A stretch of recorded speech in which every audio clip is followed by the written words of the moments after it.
Mr.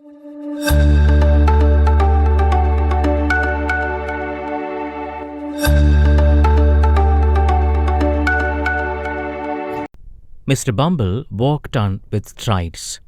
Little Oliver, firmly grasping his gold-laced cuff, trotted beside him. Oliver had been within the walls of the workhouse a quarter of an hour. When Mr. Bumble informed him that board had set, he was to appear before it forthwith. Not having a very clearly defined notion of what a live boat was, Oliver was rather astonished by this information, and was not quite certain whether he ought to laugh or cry. He had no time to think about the matter. Mr. Bumble asked Oliver to follow him into a large whitewashed room where 8 or 10 fat gentlemen were sitting round a table. At the top of the table, seated in an armchair, rather higher than the rest, was a particularly fat gentleman with a very round red face. "Bow to the boat," said Bumble. Oliver brushed away 2 or 3 tears that were lingering in his eyes, and seeing no boat but the table, bowed to that. "What's your name, boy?" said the gentleman in the high chair. Oliver was frightened at the sight of so many gentlemen, which made him tremble. The beadle gave him a tap on his back with his cane, which made him cry. "Boy," said the gentleman in the high chair, "listen to me. You know, you are an orphan, I suppose." "What's that, sir?" inquired poor Oliver. "The boy is a fool. I thought he was," said the gentleman in the white waistcoat. "I hope you say your prayers every night," said another gentleman in a gruff voice, "and pray for the people who feed you and take care of you, like a Christian." "Yes, sir," stammered the boy. "Well, you have come here to be educated and taught useful trade," said the red-faced gentleman in the high chair. "So you will begin pick oakum tomorrow morning at 6 o'clock, added the surly one in the white waistcoat. Oliver bowed low, directed by the beadle, and was then hurried away to a large ward, where, on a rough, hard bed, he sobbed himself to sleep. Poor Oliver, as he lay sleeping, unconscious of everything around him, the boat had taken a decision that would change the course of his life. The members of this boat were very wise and philosophical men.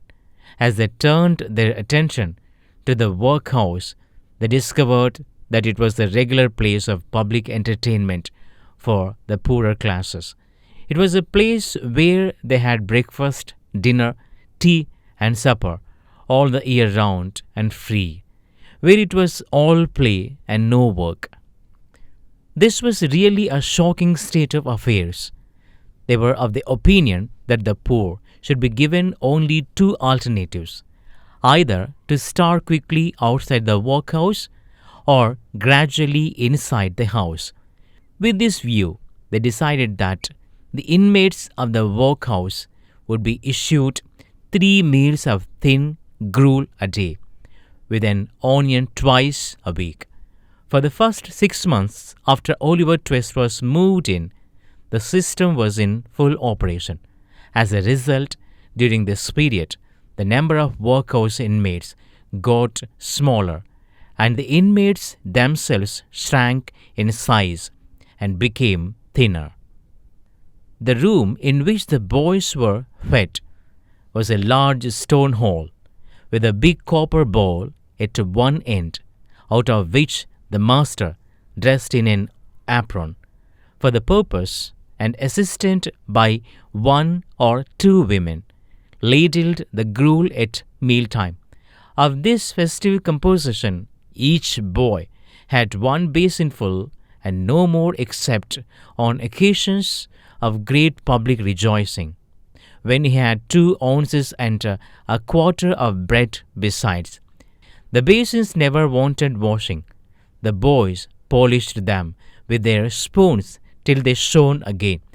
When they had performed this operation, they would sit staring at the copper bowl with such eager eyes as if they could have devoured the big bowl itself and everything in it. At the same time, they sucked their fingers most carefully to catch up any stray splashes of gruel that might have stuck thereon. Boys have generally excellent appetite. Oliver Twist and his companions suffered the tortures of slow starvation for 3 months. At last they got so voracious and wild with hunger that one boy, who was tall for his age and hadn't been used to that sort of thing, for his father had kept a small cook shop, hinted darkly to his companions that unless he had another basin of gruel per day, he was afraid he might some night happen to eat the boy who slept next to him, who happened to be a weakly youth of tender age. He had a wild, hungry eye, and they believed him. A council was held. Lots were cast as to who should walk up to the master after supper that evening and ask for more, and it fell to Oliver Twist. The evening arrived. The boys took their places.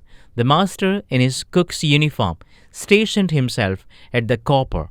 His assistants ranged themselves behind him. The gruel was served out. The gruel disappeared. The boys whispered to each other and winked at Oliver, while his next neighbors nudged him. Child as he was desperate with hunger and reckless with misery. He rose from the table and, advancing to the master, basin and spoon in hand, said, somewhat alarmed at his own courage, "Please, sir, I want some more." The master was a fat, healthy man, but he turned very pale. He gazed in stupefied astonishment on the small rebel for some seconds, and then clung for support to the copper. The assistants were paralyzed with wonder, the boys with fear. "What?" said the master at length, in a faint voice. "Please, sir," replied Oliver, "I want some more." The master aimed a blow at Oliver's head with a ladle and shrieked aloud for the beadle. The board was sitting in solemn meeting when Mr. Bumble rushed into the room in great excitement and, addressing the gentleman in the high chair, said, "Mr. Limbkins, I beg your pardon, sir. Oliver Twist has asked for more." There was a general start. Horror was depicted on every countenance. "For more?" said Mr. Limbkins. "Compose yourself, Bumble, and answer me distinctly. Do I understand that he asked for more after he had eaten the supper allotted by the board?" "He did, sir," replied Bumble. "The boy will be hung," said the gentleman in the white waistcoat. "I know, that boy will be hung." Nobody contradicted the prophetic gentleman's opinion. An excited discussion took place. Oliver was ordered into instant confinement, and a bill was next morning pasted on the outside of the gate, offering a reward of £5 to anybody who would take Oliver Twist off the hands of the parish.